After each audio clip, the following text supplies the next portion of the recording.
Irmid orta hirne den all nefa corfuan, and sinister in our ganifer agus nearta gras the run or incni the hort can creacha, unscoruche, a hoso for an illavriher agus ar nilligania fasta, agus go triata creach no for each increase their dear direct we beseech the Lord our actions by thy holy inspirations and carry them on by thy gracious assistance, that every word and work of ours may always begin from thee and by thee be happily ended.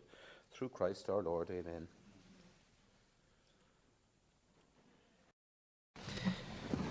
Now I call on the Minister for Finance and Public Expenditure and Reform, Minister Paschal Donohoe, to make his budget statement.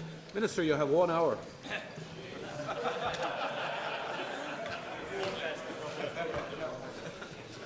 Ceann Comhairle, this is a budget without precedent.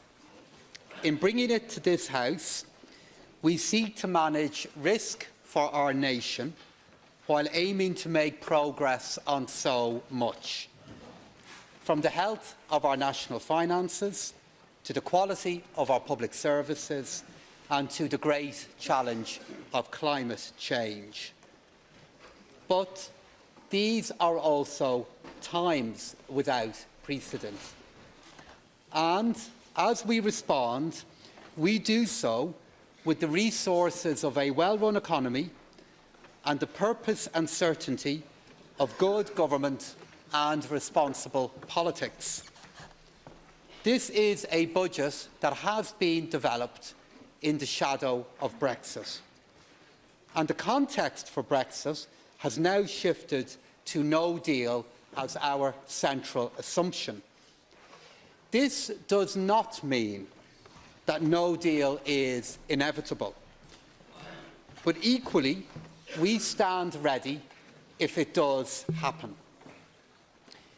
In preparing for no deal, we can ensure that the government has the necessary resources at its disposal to meet the impact of Brexit, while keeping our public finances on the credible path that they have been on since 2011. Our responsible management of the public finances means that we will meet the challenge of a no-deal Brexit from a position of strength. This year, we have eliminated our deficit and are projecting a surplus of 0.2% of our national income. In the event that the UK leaves the EU with an agreement, we will continue to build on this surplus. And in the event of a no deal, we will intervene in a sustained and meaningful way to support jobs and our economy. We stand ready to act. And intervening to support the economy in the event of a no-deal scenario will see our surplus swing to a deficit of 0.6% of our national income next year. However, there is large uncertainty around this, given the unprecedented nature of a disorderly Brexit. And while this would be a setback, it is important to place it in the context of our recent strong performance in restoring our public finances. For example, from moving of a deficit of 2% of national income in 2015 to a balanced budget last year, while meeting the demands of a growing population. It is also the right thing to do for our economy, for our society, and for our citizens, for whom Brexit is something they did not choose and had no hand, act or part in. So make no mistake, a no-deal Brexit will be very challenging for our country, but it is a challenge that Ireland has the measure of. I wish to acknowledge the contribution of my government colleagues in preparing this budget and the very positive and constructive engagement of the main opposition party in the context of the Confidence and Supply Agreement. Brexit is the most pressing and immediate risk to our economy, And with just 23 days to go before the UK is due to withdraw from the EU, the decisions that I'm announcing today have been influenced by the increasing likelihood of a no-deal scenario. I stated in the summer economic statement that the economy is poised at a point between the twin risks of potential overheating and of Brexit. In addition, risks to the global economy are multiplying. A no-deal Brexit will mean a slower pace of growth in Ireland. However, this would be on a different scale to the multiple crises our economy faced during the Great Recession. Employment growth will slow, but we still expect that we would be able to create an additional 19,000 jobs across next year. An increase in tax revenue is also in prospect. However, equally, the risks associated with a no-deal outcome could become more severe than forecast. The rate at which we create new jobs may be slower, which could influence tax we collect. And while currently low, the cost of borrowing and market sentiment can shift rapidly, as our recent experience shows. So the government is clear about the challenges posed by Brexit. It's why we've been preparing since before the referendum in 2016. At all times, we sought to protect our citizens, to support our economy, enterprise and jobs. To date, we have published 2 comprehensive contingency action plans. We've increased physical capacity at our ports and airports. We've provided training and financial supports to increase our customs capacity, and we've recruited 750 additional staff.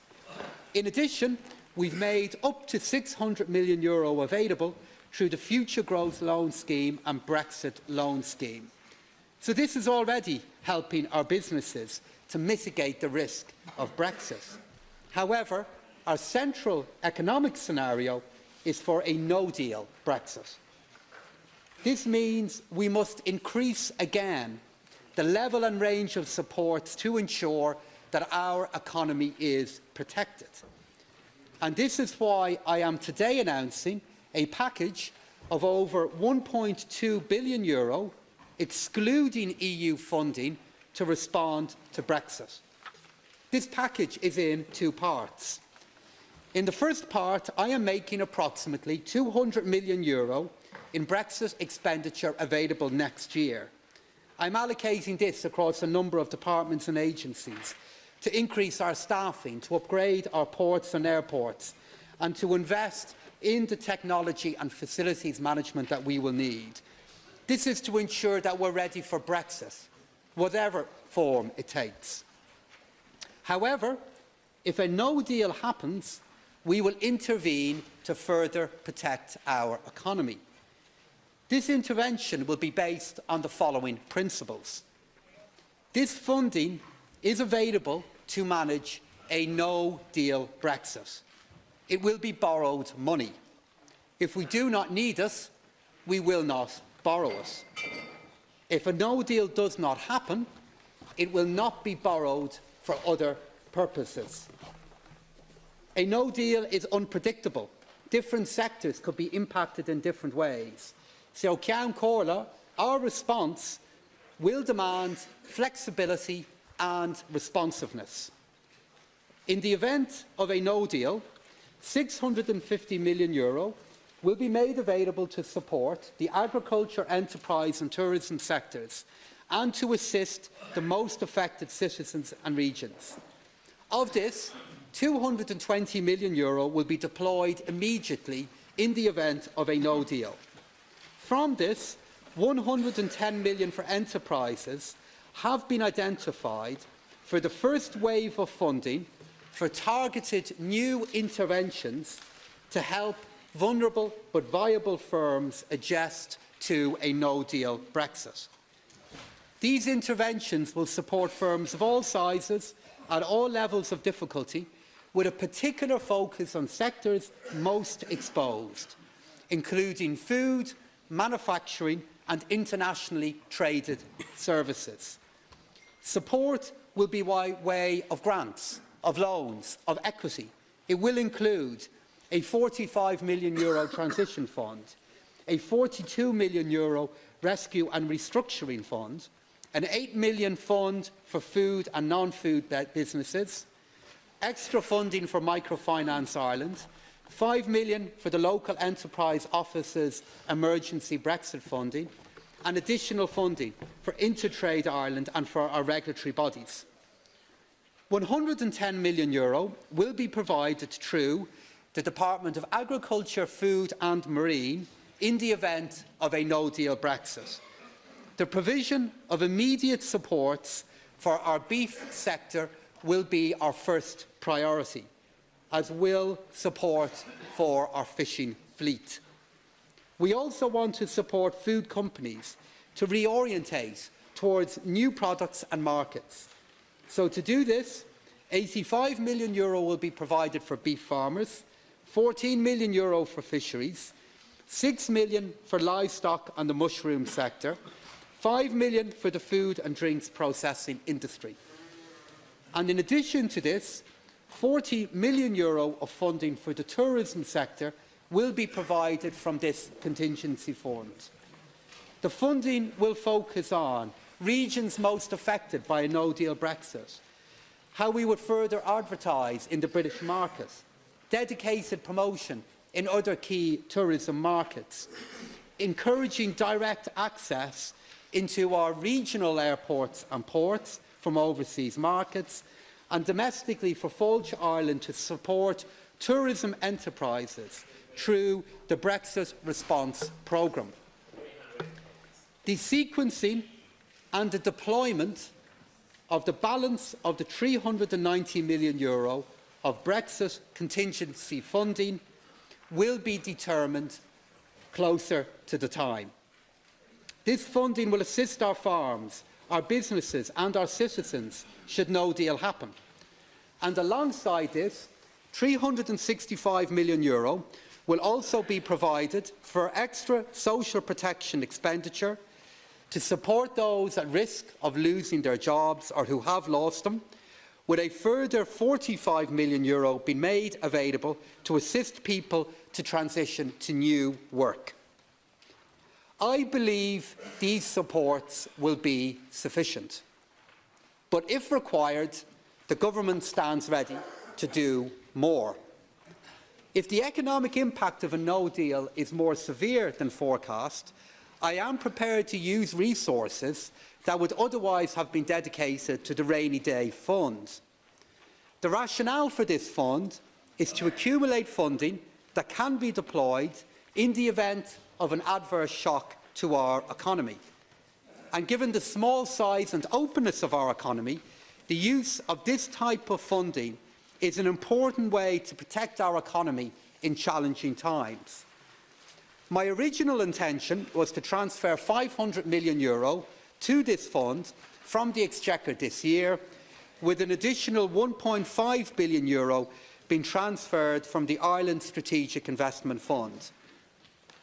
While I am committed to the transfer of the €1.5 billion, given that a no-deal Brexit is more likely, I have decided not to transfer the additional €500 million from the Exchequer this year. This is the appropriate response to the more challenging economic environment we may be facing. It will ensure we have in place the right support so that our economy is protected from the impacts of Brexit, and it ensures that government can continue to protect public services in the years ahead. So as we prepare for this, I can confirm to the House that our economy is in a strong position. After a long and difficult journey, balance was finally restored to the public finances last year. Despite many challenges, our economic growth is broadly based. Public capital investment, investment in our future, will increase by 22% this year. The unemployment rate has fallen to 5.3% from a peak of 16% in 2012.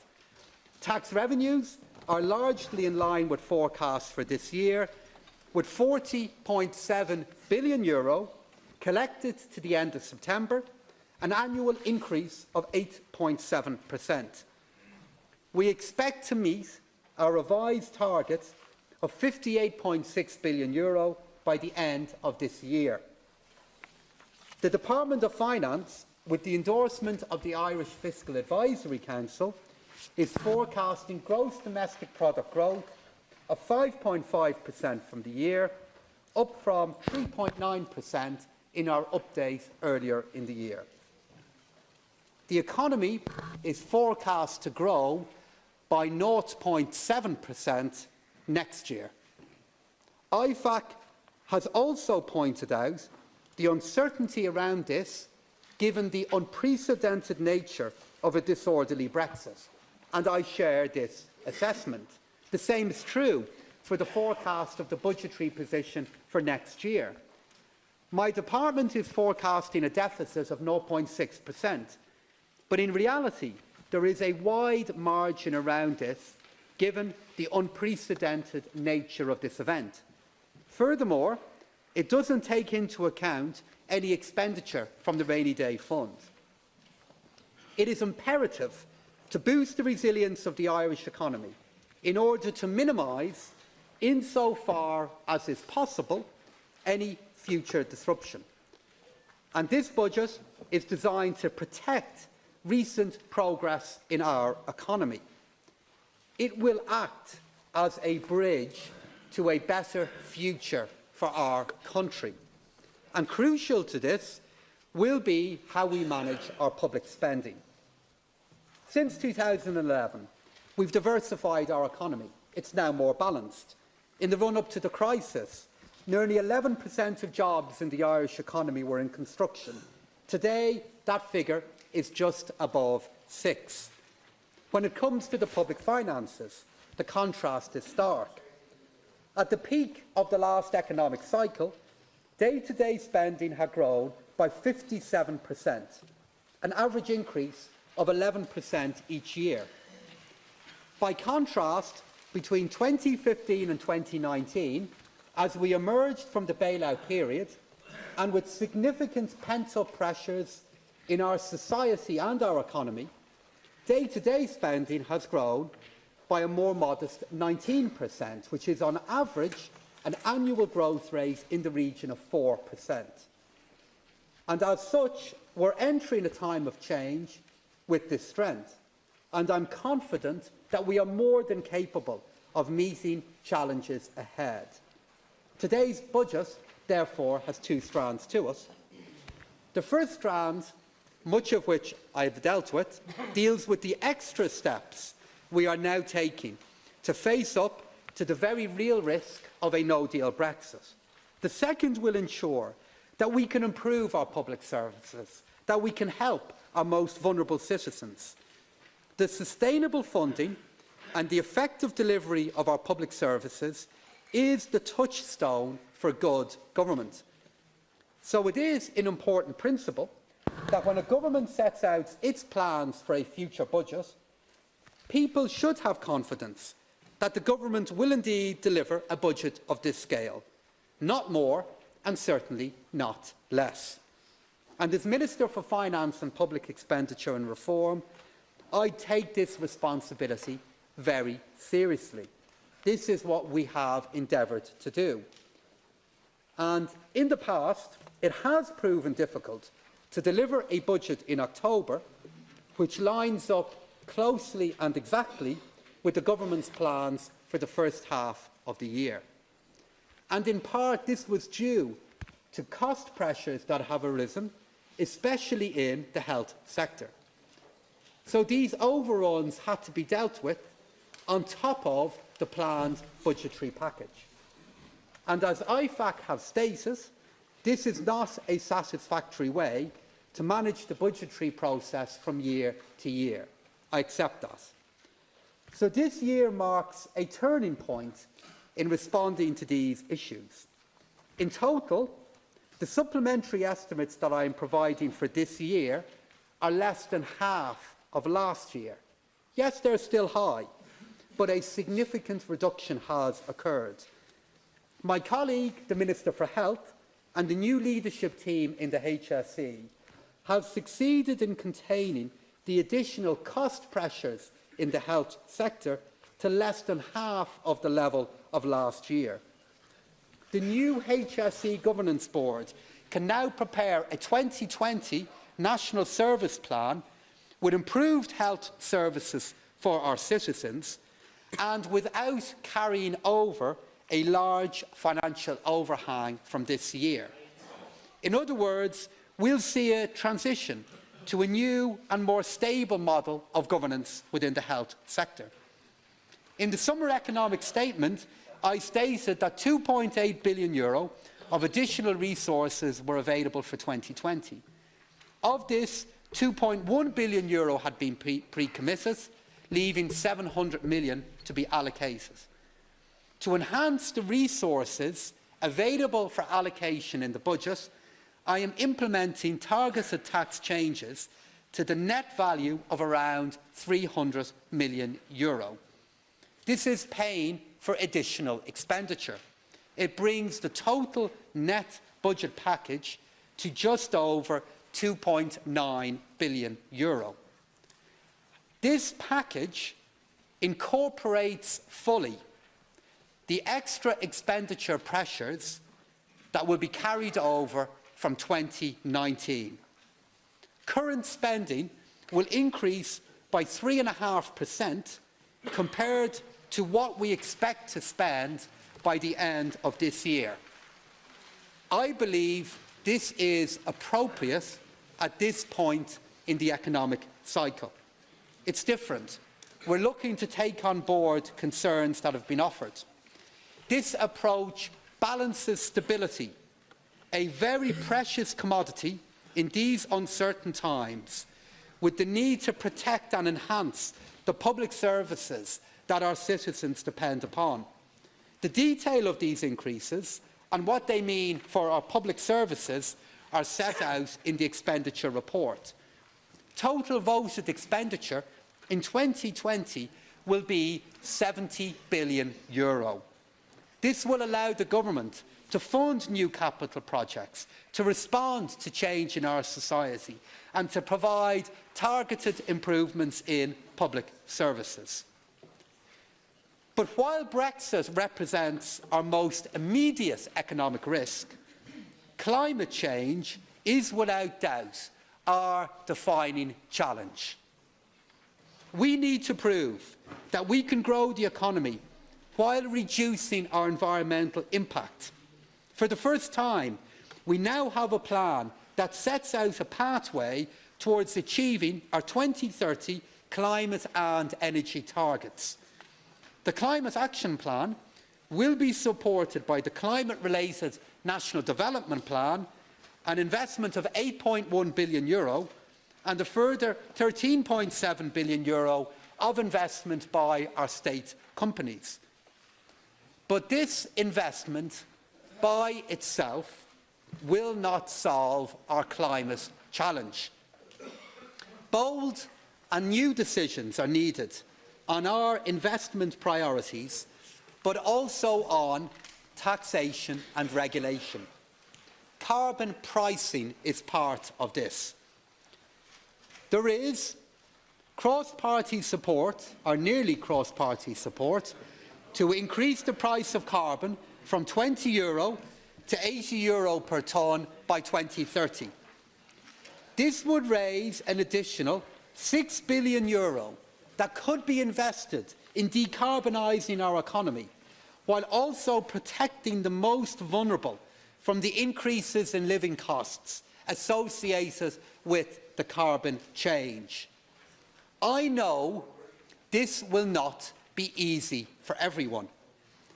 Therefore, instead of a larger increase in any one year, I am committed to a €6 increase as a first step towards this target.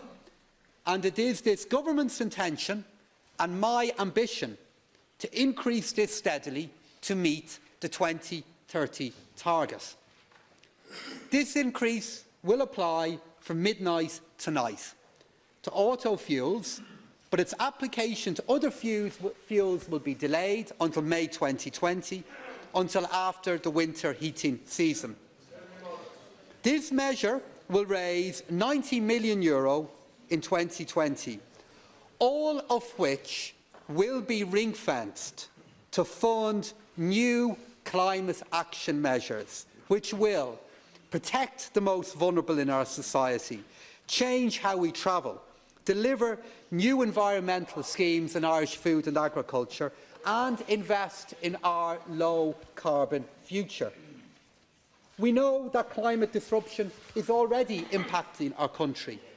In the Midlands in particular, job losses are already being experienced. Midlands communities, understandably, feel very concerned, feel very threatened by the potential closure of Bordnamona and ESP power stations in their region. These companies have sustained families and communities for many decades.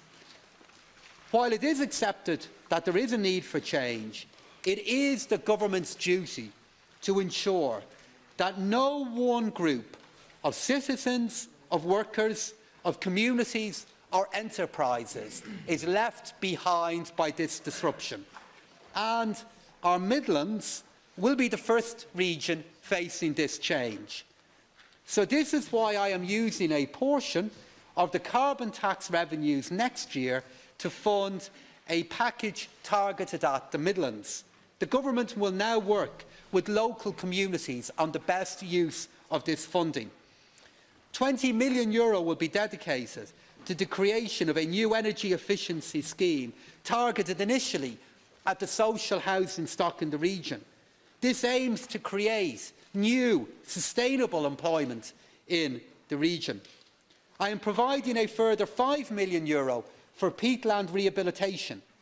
This is a 250% increase in the budget allocated for rehabilitation to support the reduction of greenhouse gas emissions and to enhance biodiversity. In addition, a dedicated new Just Transition Fund is being created. This fund will be devoted to those priorities identified by the communities themselves. €6 million will be available in 2020. To help communities determine the most pressing priorities, my colleague, the Minister for Communications, Climate Action and Environment, will shortly appoint a Just Transition Commissioner. The Commissioner will engage with all relevant stakeholders in the Midlands, including Bordnamona and the relevant unions, and will work closely with the National Economic and Social Council and with a local task force. Investment of this scale in energy efficiency will support over 400 environmentally sustainable jobs, with up to 100 more jobs possible through expanded peatlands rehabilitation. In relation to tax measures and in support of climate and public health policy, I am replacing the 1% diesel surcharge introduced last year with a nitrogen oxide emissions-based charge. This surcharge will apply to all passenger cars registered for the first time in the state from the 1st of January next year. The charge will apply on a €1 per milligram kilometre basis, with the rate increasing in line with the level of nitrogen oxide emitted. The surcharge reflects the detrimental effect of these emissions on our environment and will have a particular impact on older and more pollutant cars. In addition, in the Finance Bill, I will introduce an environmental rationale for benefits in kind for commercial vehicles from 2023, extend the benefits in kind zero rate on electric vehicles to 2022, extend VRT release for conventional and plug-in hybrids to 2020, but subject to CO2 thresholds.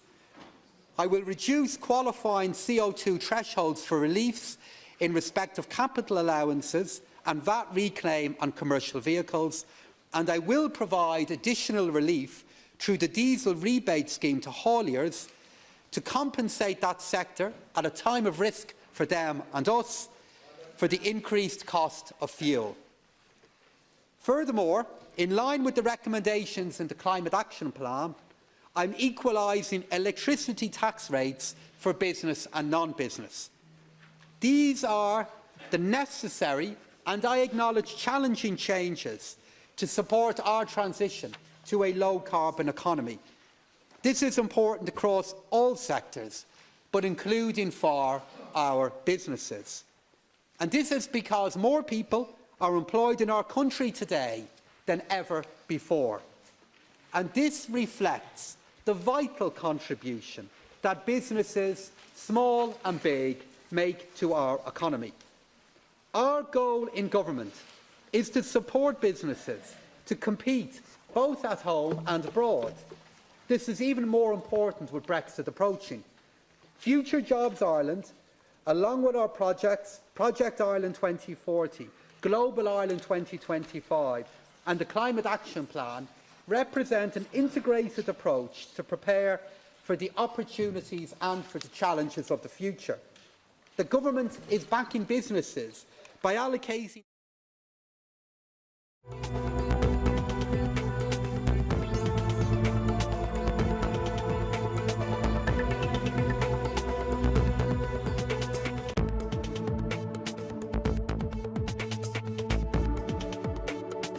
ve diğer dönem başkanları, basın mensupları, sizleri en kalbi duygularımla selamlıyorum. Bugün gerçekleşen Türkiye, Sırbistan, Bosna Hersek zirve toplantısını tamamlamış bulunuyoruz. Ve dün gerçekleştirmiş olduğumuz Sırbistan'la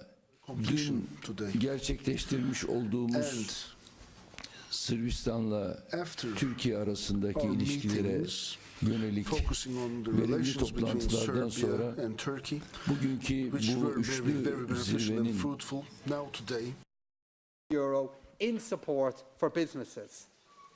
I am also announcing today a timely package of improvements to a number of tax supports for Irish businesses.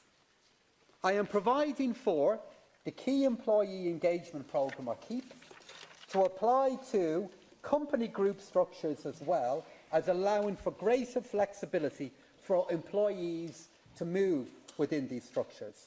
I'm also adjusting the rules of the scheme to allow for part-time and family-friendly working arrangements for KEEP employees. These changes are subject to state aid approval. I also intend to continue the reform of the Employment and Investment Incentive, EII, that I started last year. I am allowing for full income to be provided in the year of investment rather than splitting it over years 1 and 4, as has been the case for now. I also intend to increase the annual investment limit for the incentive to €250,000 and provide for a new €500,000 annual investment limit being introduced for those investors who are prepared to invest in EII for 10 years or more. The legislation will provide that these changes will apply from today's date. All of these details will be included in the Finance Bill. Research and development plays an important role in the economy by contributing to innovation, to productivity, and ensuring that Ireland is competitive in attracting quality employment and investment. So this is why I am pleased to announce a number of changes to our long-standing R&D tax credit, with a particular focus on supporting claims to the credit by smaller companies. Firstly, I am increasing the R&D tax credit from 25% to 30% for micro and small companies, and I will allow an improved method of calculating the limit on payable credit. I'm also introducing a new provision to allow micro and small companies to claim the credit on qualifying pre-trading R&D expenditure before they actually commence trade. While pre-trading, the credit will be limited to offset against VAT and payroll taxes. These measures will be introduced again subject to state aid approval. Finally, in respect of all claimants, I am increasing the current limit to third-level institutes of education from 5% to 15%. This may be of particular benefit to smaller companies who rely on outsourcing to undertake research and development, and it will also support research and development activities in the third-level sector. Earlier this year, I commissioned an independent review of the Special Assignee Relief Programme and the foreign earnings deduction. The review confirms the rationale for the existence and continuation of both of these schemes. So, in addition to the changes and supports that I've just mentioned, and consistent with the findings of the review and my department's tax expenditure guidelines, I will be extending these programmes until the end of 2022. Following the findings of an external review of the revised capital gains tax entrepreneurial relief, I am not proposing to make any changes to that relief at this time, but I have asked my department to consider the outcome of the review to determine any changes that could be made to the relief to better support entrepreneurial activity.